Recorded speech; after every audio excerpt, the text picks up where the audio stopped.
guys, it's Rachel here, and today I'm going to be doing another review video for you guys, and this time it's going to be over of Scars and Stardust by Andrea Hanna. Now, I received this book for review from NetGalley, and I had requested it because I had seen, I think, 3 people talk about the book, and every time everybody was talking about it, I was like, oh my god, this sounds so awesome, so I went ahead and requested it, and I was pleasantly surprised to see that I was accepted for it. So I went ahead and read this, and I read this, and I think in like 2 days flat. It was that good. So I'm not going to go into super detail about this book because I think that this is exactly the type of book that you don't want to really know anything about other than a basic premise of the book, and then that's pretty much it. Pretty much, if you want to kind of summarize the story, we can just say that this story is about our main character named Claire, and Claire lives in a small town in a town called Amble, Ohio, and she lives there with her mom, dad, and her sister. At the start of our story, Claire is hanging out with her best friend Ray, and they are in the middle of kind of like a big cornfield, and they are talking, and Ray is telling Claire that she is planning on leaving, and Claire is used to this. Ray leaves all the time, but this time Ray says that she really is going to leave. At the other aspect of it, Claire can swear from the end of her eyes she can see a wolf, and she sees a wolf pass by. Now, there has been a long myth around, or story going around Amble, Ohio, saying that there are wolves in Amble, Ohio, and everyone tries to say that it's not true, but Claire is so positive that there are wolves there. So let's segue over to Claire's relationship with her sister. Claire and her sister are very close. The only difference is that Claire, while she's a little bit reclusive, a little bit follower, her sister Ella is very outgoing. Although she is really young, she's very outgoing, and she wants to be the life of the party.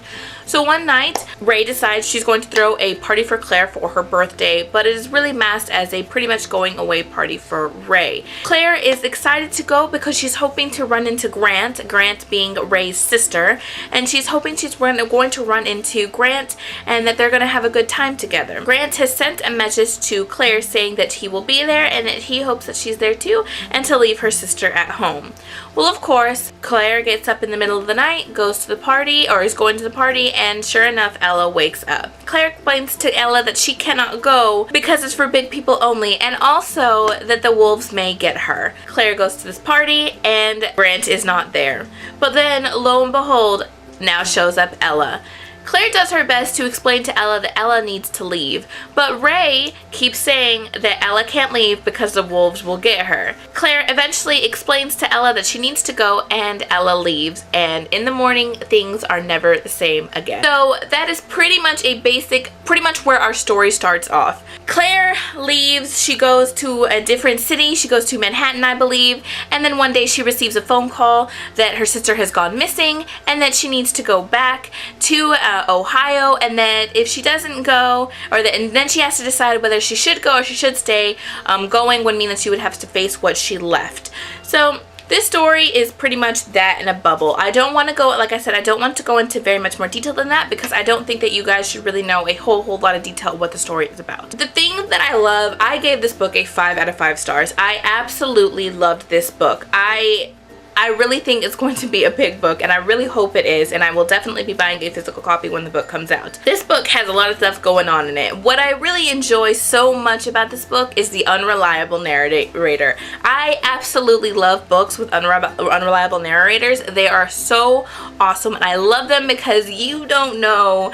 You are only shown what the narrator is telling you, and you're hoping to believe that narrator, but then things happen that kind of skew your thoughts, and then it's not the same way, and I loved that about it. I think that people who like the book We Were Liars by E. Lockhart, I think if you like that book that you will love Of Scars and Stardust. It is longer, first off, but not so much longer that it takes away from the story. You are having 2 things going on in this book. You have her sister, her family, her life, and you have wolves going on in this story. And you kind of aren't sure where you're supposed to be going with this, and at the very end of the book, you are kind of blown away by like the last couple of sentences of the book. Again, I don't want you guys to know too much about this book other than you guys need to read this book. It is so freaking good.